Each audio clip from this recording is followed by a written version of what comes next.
Antoine, la une du journal, Oui. je trouve, ce matin, résume très bien la situation. C'est réglé ou presque et Demidov s'en vient.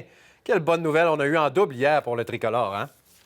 De la bonne météo, une victoire du Canadien et Demidov qui s'en vient. Allez tous vous acheter un loto parce qu'on va gagner à la province au complet. Ça n'a tout simplement pas de bon sens comment les bonnes nouvelles pleuvent en ce moment. Donc, Puis le vraiment Canadien, content pour là, le Canadien. ben non, mais exactement. Puis, tu sais, si on revient sur le match d'hier, ça a mal commencé, ça ne laissait pas présager une victoire.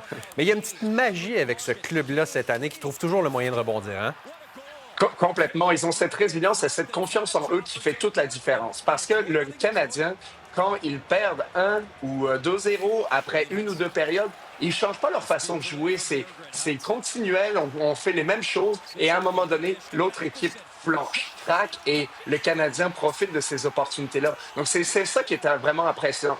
Aussi, on parle de Cole Caulfield, Lane Hudson, qui vraiment font en Ouais. sorte que la différence se fait sur la glace. Suzuki aussi. Ici, d'ailleurs, on a vu avec un peu de chance, le joueur Oui. a manqué le but à une cage béante, mais il faut profiter de sa chance, il faut faire sa chance. Et Samuel Montembeault, hier, a été le meilleur joueur du Canadien. Il Clairement. avait besoin de Samuel Montembeault. Il a répondu présent avec 24 arrêts en première période. Il a été étincelant. Il a donné le temps à son équipe de se réveiller et c'est ça qui est fort. 4-1, la marque finale en faveur du tricolore. Tu parlais de Samuel Montembeault.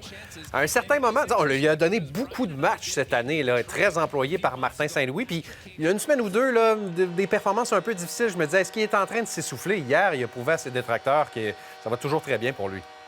Ben, c'est simple. Dans ses 5 derniers matchs, il joue et son taux d'efficacité, c'est 917 et plus. Donc, 917, c'est le plus bas dans les 5 derniers matchs. Il est tout simplement incroyable. Il répond à l'appel et il donne à son équipe la chance de gagner. Il est sur une séquence victorieuse qui est incroyable. Personnellement, c'est 5 matchs de suite. L'équipe a 6 matchs consécutifs. Donc, c'est parfait. Je trouve que pour le Canadien, l'important, c'est de sécuriser cette place en série le plus rapidement possible. Qu'il n'y ait pas des infimes chances que le train débarque.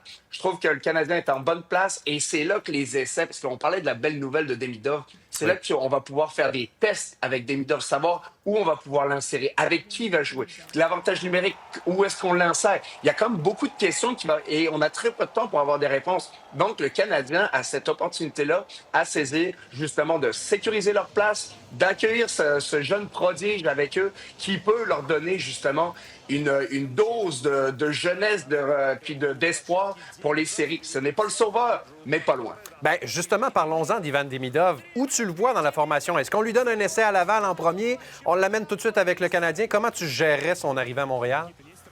Ben, les partisans du Rocket, j'espère qu'ils rêvent en couleur s'ils pensent le voir, parce que ça n'arrivera Ouais. jamais. Là, Ivan Demidov, il va arriver, il va jouer tout de suite, il va jouer au sein probablement du deuxième trio, celui de Evans Laine. et de Patrick Laine et puis de New York, pardon. Donc, ça va être. Moi, je pense qu'il va amener cette dose de vitesse avec New York qui peuvent aider Patrick Laine. Donc, avec cette acquisition, après la date limite, ben c'est comme si on pouvait débloquer un joueur. Ce joueur-là a le potentiel de déclencher et de faire en sorte que le Canadien obtienne un deuxième trio. Chose qu'ils n'ont pas beaucoup de production du deuxième trio. C'est difficile, c'est pas toujours parfait. Ils marquent ici et là une fois de temps en temps, mais c'est pas assez constant pour être satisfait de cette production-là. Donc, on a un espoir que ce jour-là débloque d'autres joueurs et ça, c'est vraiment excitant. Ah bah oui, clairement. Et là, il y a le match de vendredi qui prend une tournure intéressante parce que le Canadien s'approche des Sénateurs, là. Absolument, seulement 3 points. Donc, vraiment intéressant de voir comment le Canadien va pouvoir peut-être changer d'adversaire. On ne le sait jamais. Là, si cette séquence de victoires continue, ben, le Canadien on regarde parce que le positionnement du classement fait en sorte que le Canadien affronterait Washington en séries éliminatoires. Donc, si le Canadien rattrapait Ottawa, qui est un petit peu plus haut qu'eux, qui a la deuxième position des équipes repêchées, ben là, on changerait d'adversaire potentiel et peut-être que ça serait la faveur du Canadien. C'est à voir, mais je pense que le Canadien, le plus important, c'est de faire les séries et on s'en fiche un peu de l'adversaire qu'on va avoir. On va trouver des solutions. 3 bonnes nouvelles, j'ai envie de dire. Le Canadien qui gagne, Demidov qui s'en vient et encore plus d'Antoine Roussel dans les prochaines semaines parce qu'on s'en va en série. Ah, ça, c'est une excellente nouvelle. Salut Antoine, à bientôt. Salut, bonne journée.